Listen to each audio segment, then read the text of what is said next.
Allons vers le Seigneur avec des chants de joie. Allons vers le Seigneur avec des chants de joie, car il a fait pour nous des merveilles, car il a fait pour nous des merveilles. Que l'univers entier chante le Tout-Puissant, que l'univers entier chante le Tout-Puissant, car il a fait pour nous des merveilles, car il a fait pour nous des merveilles.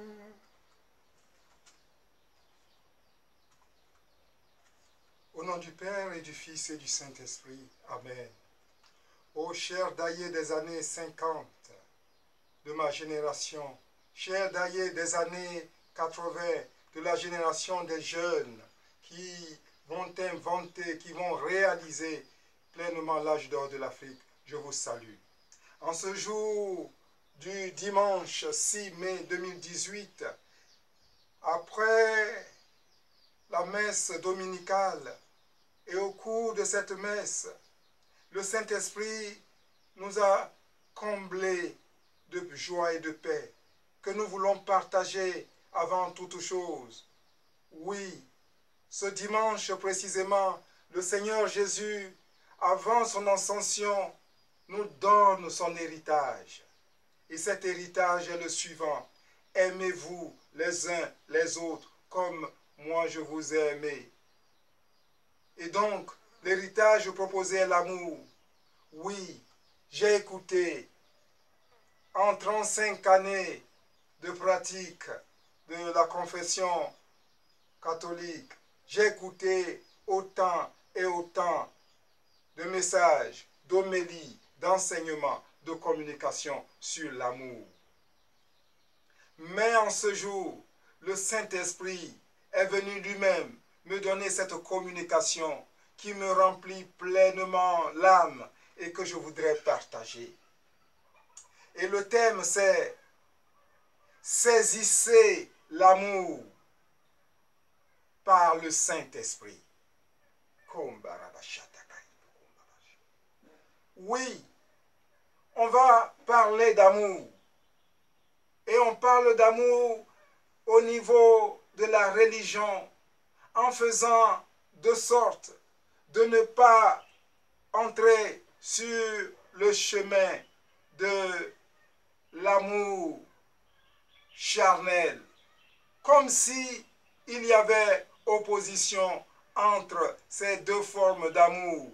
Non, le Saint-Esprit me l'a révélé et je vous communique cette communication sublime et divine pour que vous sachiez qu'à la réalité, amour charnel et amour spirituel fonctionnent selon le même registre.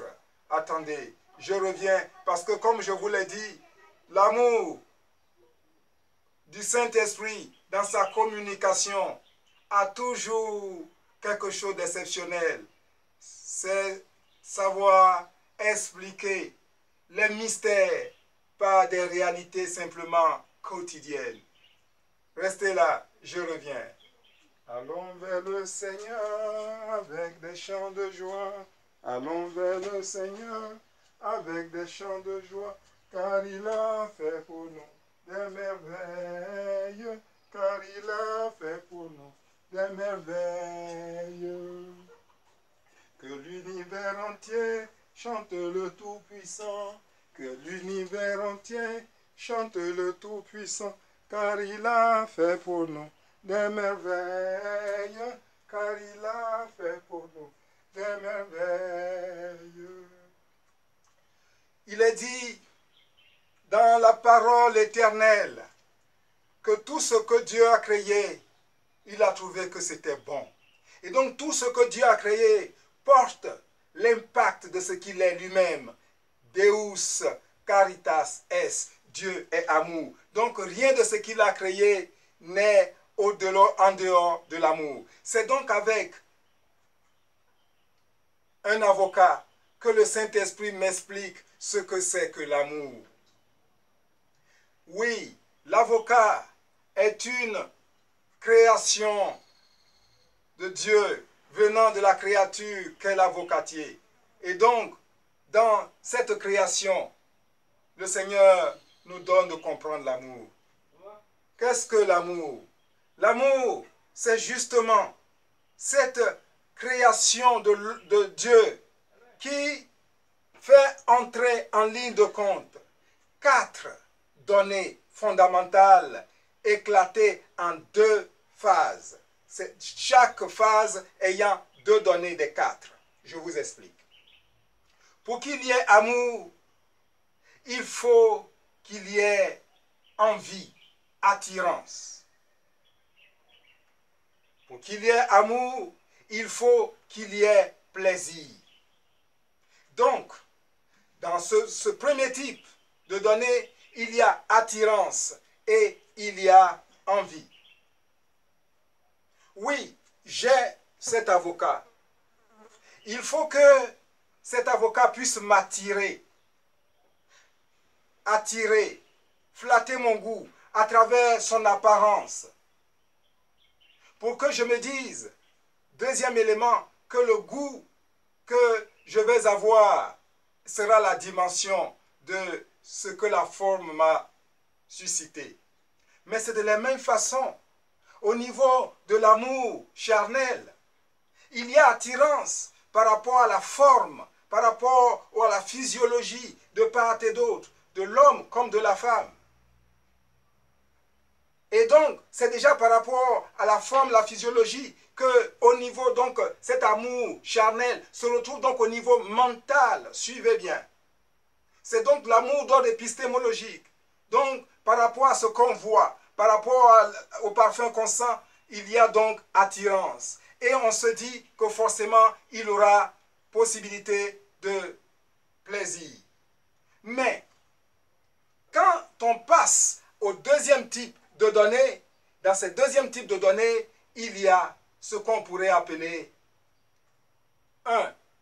il y a le donner et il y a le recevoir. Dans le donner et dans le recevoir, ce qu'on attendait par rapport à la forme doit pouvoir se préciser. Or, dans ce donner-là, entre l'homme et la femme, il y a justement que dans l'amour charnel, l'homme donne quelque chose. Il donne une semence. Et l'homme, en retour, reçoit quelque chose. Ce qu'il reçoit, c'est justement l'abandon de la femme. Et cet abandon-là est symboliquement important pour l'homme parce que, justement, il reçoit sa moitié. Alors, au niveau de cette approche d'ordre épistémologique purement matériel, passons à l'approche heuristique. Nous saurons donc que, à la réalité, dans l'amour charnel, au-delà de l'aspect des plaisirs charnels, au-delà de l'aspect mental, au-delà de l'aspect matériel, il y a un transport d'ordre heuristique qui se perçoit selon cette disposition que communique le Saint-Esprit.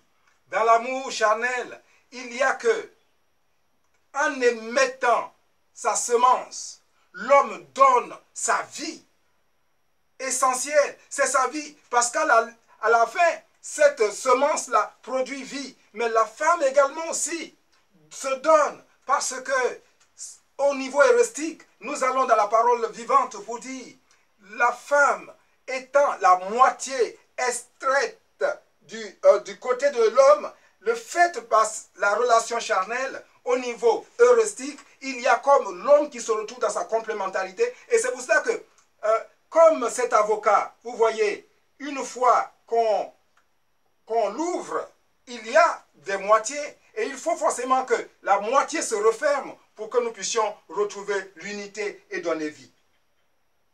Alors, au niveau de cette sorte de communication du donner et du recevoir, nous allons projeter maintenant la réalité de l'amour d'ordre mental, d'ordre charnel au niveau de l'amour heuristique. Donc, parler de l'amour que le Seigneur Jésus nous demande, c'est ne pas se disposer à dire que par rapport à notre mental, nous pourrons aimer notre frère, nous pouvons aimer notre soeur, nous pouvons aimer notre ennemi. Tant que nous restons au niveau mental, cet amour-là est d'ordre purement charnel. Et donc, au-delà de l'amour charnel entre un homme et une femme, entre des époux, même l'amour qu'une mère témoigne à son fils parvenu à la maturité ou à sa fille, cet amour-là ne peut plus se satisfaire de rapports charnels, vous êtes d'accord, de peur d'être incestueux, mais aller au niveau de l'amour purement spirituel, purement heuristique. Alors à ce niveau précis, il y a du donner et il y a du recevoir. Où se trouve d'abord l'aspect, donc revenons à ces deux types, où se trouve l'aspect de l'attrait. L'attrait se trouve au niveau de l'âme. Il faut que dans l'amour que vous donnez au niveau de l'âme, qu'il y ait une certaine attirance. Alors, si nous allons dans le sens de l'amour heuristique, de l'amour spirituel, pour dire par exemple que nous aimons Jésus, cela suppose que nous devons avoir de l'attirance pour Jésus. Mais comment avoir de l'attirance pour Jésus quand vous le trouvez sur la croix, envahi de douleur? Comment, de façon logique, un homme peut désirer aimer Jésus alors qu'on sait que c'est la douleur qui le caractérise? Si on se réfère au niveau mental, on ne pourra jamais aimer Dieu. On ne pourra jamais aimer Dieu à travers Jésus qui s'est donné, qui a souffert. Et donc, justement, au-delà de cet amour premier qui se trouve dans la consommation de la pupille de cet avocat, qui serait l'amour charnel, il y a à l'intérieur le noyau qui est l'amour spirituel, l'amour heuristique. Parce que figurez-vous, vous aurez beau aimer les avocats, vous ne pouvez pas croquer le noyau. Or, le noyau n'étant pas croqué, le noyau est également aussi signe de l'amour de Dieu. Et donc, le passage de l'amour charnel à l'amour heuristique, c'est-à-dire de l'amour mental à l'amour par l'âme, c'est le même passage de la consommation de la pupille avec l'attrait et le plaisir à la consommation du noyau. Alors, on ne peut pas consommer le noyau parce que le noyau n'est pas comestible, donc de façon charnelle, mais représentez-vous qu'au niveau de l'âme, l'amour n'a donc pas les mêmes réalités.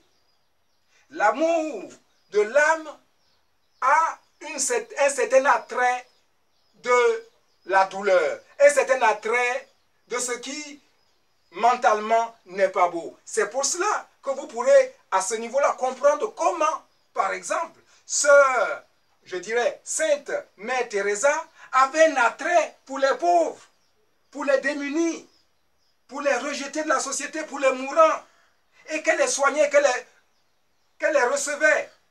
Parce que simplement, ce n'est plus son mental qui agissait, mais elle a eu, de la part de Yeshua Mashiach et par le Saint-Esprit, cette grâce dans son âme de faire en sorte qu'à la réalité, l'amour véritable est attiré par ce qui est reprouvé par le mental. Donc, le mental reprouve le noyau, mais l'âme accepte le noyau parce que c'est l'amour fondamental. Parce que la réalité, la pupille n'est qu'une conséquence de ce que le noyau a fait. Parce qu'aucun avocat ne saurait se reproduire sans le noyau. Et donc, si aujourd'hui le monde va si mal, c'est parce que justement, on a fait la promotion de l'amour charnel au point où l'amour qui devait sécréter la vie, c'est-à-dire l'amour au niveau de l'âme, se trouve être pratiquement inexistant. Et donc, on ne peut pas comprendre aujourd'hui que des hommes ou des femmes soient attirés par des lépreux, soient attirés par des miséreux, comme Jésus l'a été. Alors, pour cette communication, c'est juste pour vous dire pour tous ceux qui veulent pouvoir aimer véritablement, comme Jésus nous le demande, vous ne pourrez le faire si vous ne l'avez reçu du Saint-Esprit. Parce que c'est le Saint-Esprit qui va toucher votre âme et faire en sorte que votre âme s'ouvre à la vraie perception de l'amour divin qui va vers les pauvres, qui va vers ce qui est misérable, qui va vers les rejetés. Sachez cela. Et donc, pour saisir l'amour dans sa quintessence, c'est-à-dire dans ce qui sécrète la vie, il faut que vous puissiez obtenir le baptême du Saint-Esprit dans votre âme et que vous puissiez cheminer avec le Saint-Esprit qui va vous donner ses grâces en dons, les 7 dons de connaissance, de sagesse, d'intelligence, de conseil, de force, de piété et de crainte du Seigneur. Mais mieux, qui va encore vous porter petit à petit jusqu'à ce que vous obtenez justement ce qu'on appelle la kénose. C'est-à-dire vous effacer face à l'autre et dire vous mettre au service de l'autre ce qu'on nous demande. En fait, on n'a pas véritablement enseigné aux chrétiens que l'amour que le Seigneur Jésus nous demande, nous ne pouvons y arriver avec notre propre force, avec notre propre mental. Que Dieu vous bénisse. Je reviendrai sur cet enseignement. Il est tellement profond, il est tellement dense. Et je loue le Saint-Esprit qui, aujourd'hui, m'a fait cette grâce. Parce que mon cœur est dans la joie, mon âme tressaille d'allégresse, parce que le Saint-Esprit est vivant. Merci Seigneur. Merci Seigneur, merci.